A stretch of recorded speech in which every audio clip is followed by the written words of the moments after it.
untuk merekam peta elektoral bakal Capres 2024. Dari simulasi 3 nama, hasil ketiga Capres menunjukkan adanya fluktuasi. Dari survei yang digelar oleh Foxpol Center pada 24 Juli hingga 1 Agustus, elektabilitas Anies Baswedan 26,4%, Ganjar Pranowo 30,4%, sementara Prabowo Subianto 36,5%. 6,7% diantaranya belum menentukan pilihan. Elektabilitas bakal Capres masih fluktuatif dari sejumlah survei. Lalu bagaimana mereka memaksimalkan elektabilitas 6 bulan menjelang Pilpres 2024? Kami bahas bersama peneliti Indikator Politik Indonesia Kennedy Muslim.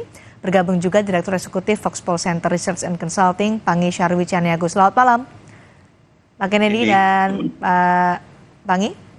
Malam, Mbak Cindy. Baik, Pak Kennedy, dari hasil survei Indikator Politik Indonesia, tren 3 bakal Capres dalam 3 bulan terakhir dari survei Indikator Politik bagaimana?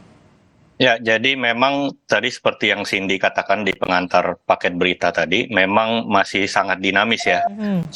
Kejar-mengejar antara 2 nama teratas masih berlangsung dan masih cukup fluktuatif. Namun memang tren dari survei yang kami rilis terakhir kemarin untuk survei bulan Juli, memang kita mencatat ada sedikit penurunan ya di simulasi 3 nama maupun di simulasi 2 nama dari Pak Prabowo yang sebelumnya di posisi pertama itu ada penurunan sekitar 2-3% gitu.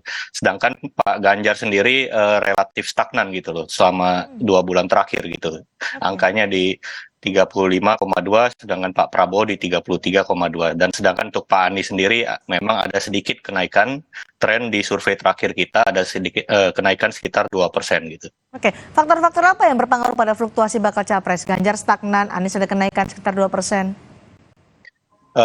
Tentu berbagai macam isu ya yang berkembang, memang sangat dinamis. Jadi memang belum secara umum belum ada momentum baru untuk Pak Ganjar gitu. Memang yang kita tahu sempat ada event yang pembatalan U20 itu yang secara signifikan menurunkan elektabilitas sampai sekarang Pak masih Ganjar, berpengaruh ya. Tapi itu pun sudah kita mencatat ada rebound ya, 2 bulan sesudahnya ada rebound, tapi semenjak rebound tersebut memang relatif stagnan saat ini angka Pak Ganjar gitu loh. Dan memang Pak Prabowo saat kita mengadakan survei di bulan Juli itu belum ada deklarasi dari PAN dan Golkar bergabung ke koalisi Kebangkitan Indonesia Raya. Nanti kita lihat apakah efek dari deklarasi tersebut punya efek secara elektoral terhadap Pak Prabowo. Meskipun dari berbagai pemilu yang lalu kita menemukan selalu pilihan dari pemilih itu tidak linear dengan pilihan partainya atau apa yang kita sebut dengan split ticket voting itu ya. Jadi pilihan terhadap capres dan pilihan partai itu tidak linear. Meskipun untuk kasus Pak Prabowo kita menemukan memang pemilih Gerindra sudah sangat solid gitu, di atas 70% yang memilih Pak Prabowo. Begitu juga dengan pemilih Pak Ganjar, pemilih PDIP yang memilih Pak Ganjar juga sangat solid gitu. Tapi untuk partai-partai lainnya ini memang masih ada PR untuk bagaimana menyolidkan pendukungnya, seperti yang kita temukan di pemilih PKB itu bahkan yang memilih Pak Ganjar itu di antara pemilih PKB lebih tinggi daripada yang memilih Pak Prabowo. Memang ini masih menjadi PR ya bagi masing-masing partai bagaimana mengonsolidasikan pemilih mereka di akar rumput gitu. Anies tadi belum Anda bahas karena dia ada kenaikan 2% dari survei Anies Baswedan. Apa pengaruhnya atau faktor penyebabnya? Ya kenaikan ini memang masih di margin of error ya, bisa kita sebut juga ya ini masih relatif stagnan ya, bukan kenaikan yang signifikan secara statistik gitu. Oke, kalau dari Foxpol nih, Mas Panggi, apa yang mempengaruhi fluktuasi elektabilitas dari 3 bakal capres ini? Ya, sebenarnya memang fluktuasi itu terjadi karena 2 faktor, Mbak Cindy. Pertama adalah faktor koalisi partai hari ini yang terjadi pergeseran. Kita melihat ada merapatnya Golkar, PAN, kemudian ada partai-partai lain yang mulai migrasi mendukung Pak Prabowo. Ini juga akan cenderung mempengaruhi peta politik dalam komposisi tren elektoral pada posisi capres. Maka dalam simulasi 9 nama kita sebetulnya memang Prabowo tidak terlalu signifikan kenaikannya dari angka 30%, sekarang sudah 33%. Nah, kalau kita lihat selisihnya dengan Mas Ganjar itu masih di rentang range margin of error. Kita kan 2,83%. Sementara Mas Ganjar elektabilitas di 9 nama itu posisi 28%. Itu artinya kalau kita tarik level rentang atas, rentang bawah, ini masih ada kemungkinan rentang atas adalah Pak Prabowo, rentang bawah bisa Mas Ganjar gitu. Tapi Mas Ganjar juga bisa posisinya ini, artinya betul-betul saya tidak bisa menyimpulkan di 9 nama ini apakah Pak Prabowo atau Mas Ganjar karena rentangnya masih di margin of error. Tapi memang posisi Pak Anies masih jauh di bawah di 22%. Padahal survei kita bulan November Pak Anies itu posisinya nomor 2. Nah, Pak Prabowo nomor 3, Mas Ganjar nomor 1. Nah, ini terjadi pertama adalah perubahan peta komposisi koalisi. Yang kedua adalah ini ada panggung yang dimiliki oleh Pak Prabowo, cenderung hari ini hasil kita endorse Pak Jokowi itu meningkat, Mbak Cindy. Kemarin 15%, sekarang udah 30% pengaruh Pak Jokowi untuk mengendorse preferensi politik pilihan di dalam keputusan memilih presiden.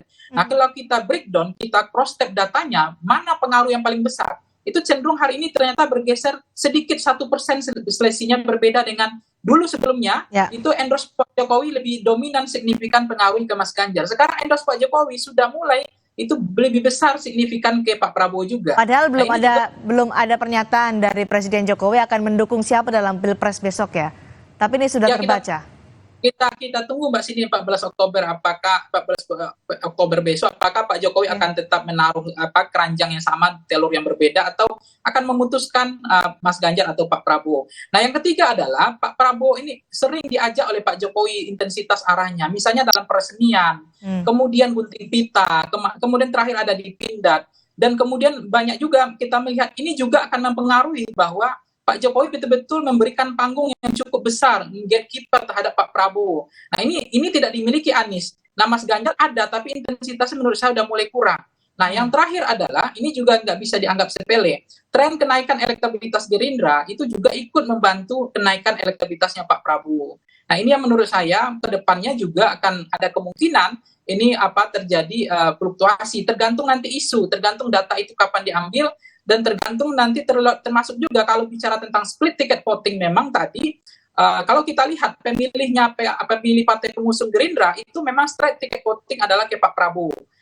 Dan pemilihnya Mas PDIP itu straight ticket voting kepada Mas Ganjar. Dan pemilihnya Pak Anies itu straight ticket voting terbagi. Ada sebagian ke Nasdem, ada ke PKS, tapi lebih cenderung ke Nasdem dibanding yang lain. Tapi total efek kalau sebetulnya yang paling besar dirasakan oleh 3 calon presiden kita ini adalah sebetulnya yang paling besar hari ini itu adalah Pak Prabowo. Ini yang ada kelihatan angka bahwa lebih besar karena ada dukungan-dukungan partai lain. Karena kalau kita lihat basis pemilih partai, Mbak Cindy, Partai Golkar cenderung kemana, Partai PAN cenderung kemana, itu kelihatan. Ternyata Golkar itu cenderung ke Pak Prabowo, PAN itu cenderung ke Pak Jokowi, kayak Mas Ganjar maksud saya. Nah, pemilih Nasdem itu splitnya rendah sekali, termasuk PKS itu cenderung kepada Pak Anies. Nah, ini yang membuatkan pemilih partai ini akan mempengaruhi fluktuasi tren kenaikan maju mundurnya elektoral sebuah calon presiden. Maka pertanyaan Mbak Cindy tadi adalah apa yang menjadi faktor penyebab fluktuasi calon presiden ini? Karena pengaruh pilihan pemilih partai grassroots atau pemilih partai itu sangat mempengaruhi. Sementara peta koalisi Mas Ganjar hari ini kan pendukungnya cuma P3. Ini juga problem. Sementara Pak Prabowo itu partai pengusungnya makin bertambah. Sementara partai pengusung itu cenderung dia adalah tidak split, tapi kebanyakan juga ada straight ticket voting kepada Mas Pangi. Ini menarik karena tadi juga indikator politik juga merekam soal bagaimana tidak semua pemilih partai memilih calon yang diusung partainya, kecuali Partai Gerindra ada signifikan. Pemilih Gerindra biasanya juga memilih Prabowo Subianto. Dengan bergabungnya Golkar dan PAN mendukung Prabowo, apakah ada efeknya termasuk kepada terutama kepada Prabowo Subianto nih Mas Kennedy?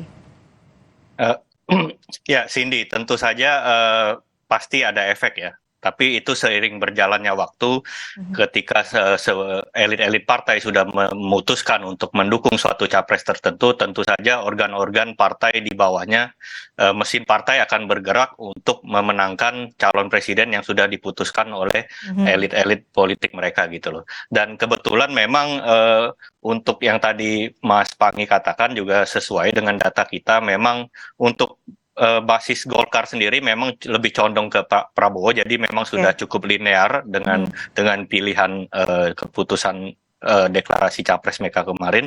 Kalau PAN memang agak terbelah ya antara Pak Ganjar dan Pak Prabowo. Pak Prabowo sedikit unggul 1-2%, tidak signifikan. Jadi memang cukup masih ada PR untuk mengkonsolidasi dukungan dari akar rumput PAN kepada Pak Prabowo nantinya. Gitu. Nah, kalau PDI Perjuangan tadi disebutkan juga oleh Mas Panggi, PDI Perjuangan ini paling ramping nih koalisinya, hanya didukung oleh P3. Apakah PDI Perjuangan dan P3 perlu bekerja lebih keras dibandingkan koalisi Prabowo yang saat ini paling gemuk? Mas Kennedy? Oh iya, jadi memang ada trade-off ya antara koalisi ramping dan koalisi gemuk gitu. Koalisi gemuk tentu saja nanti ada tantangannya tersendiri, apalagi kita tahu ke depannya pasti bakal alot sekali negosiasi sewaktu penentuan cawapres dari para ketua umum ini gitu loh. Saat baru koalisinya baru antara PKB dan Gerindra saja kita melihat begitu alotnya Caimin yang begitu sabar menunggu keputusan dari Pak Prabowo, apalagi nanti ketika ada dua ketua umum baru yang pasti akan juga diajak berdiskusi. Tapi tentu saja juga kita jangan kesampingkan, mungkin juga bakal, meskipun ini sudah dibantah sendiri oleh Presiden Jokowi dalam pidato kenegaraan kemarin, tapi tentu tidak bisa dipungkiri efek dari atau restu dan juga campur tangan Jokowi nanti mungkin juga akan mempengaruhi gitu negosiasi antar partai ini sebagai pemecah deadlock gitu ya di koalisi, karena semua pendukung Prabowo ini kan partai koalisi pemerintah juga gitu di bawah Pak Jokowi. Apakah sama seperti Voxpol bahwa saat ini pengaruh dari Joko Widodo lebih banyak ke Prabowo Subianto dibandingkan Ganjar, meskipun angkanya juga tidak terlalu signifikan? Ya, itu yang kemudian Mbak Cindy kita ingin mengetahui. Memang ini sulit dibuktikan tapi bisa dirasakan. Apakah betul mau Golkar bergabung kemudian PAN bergabung tanpa ada kekuatan besar pengaruh Pak Jokowi? Kalau memang tidak, berarti hebat betul Golkar dan PAN bisa bergabung gitu tanpa syarat gitu ya. Tapi ini juga menjadi penting ke depan. Kalau memang apakah Pak Jokowi akan berbagi atau tidak? Gitu. Kalau memang hari ini membuat posisi misalnya walaupun memang total efek itu tidak terlalu besar ya, bahwa jumlah suara yang dikumpulkan pribadi oleh calon presiden adu dengan jumlah suara yang dikumpulkan oleh partai koalisi, tetap biasanya jumlah suara pribadi lebih besar dibanding jumlah suara yang dikumpulkan oleh partai koalisi. Artinya total efek juga tidak signifikan. Tapi intinya dengan satu partai P3 dan satu partai non parlemen ini akan merumitkan memang kerja ke depan, karena basis pemilih partai, baik basis pemilihnya Golkar, PAN, PKB itu cenderung memang ke Pak Prabowo. Tapi tadi Ganjar PAN itu Ganjar ya, tapi PKB itu cenderung ke Pak Prabowo.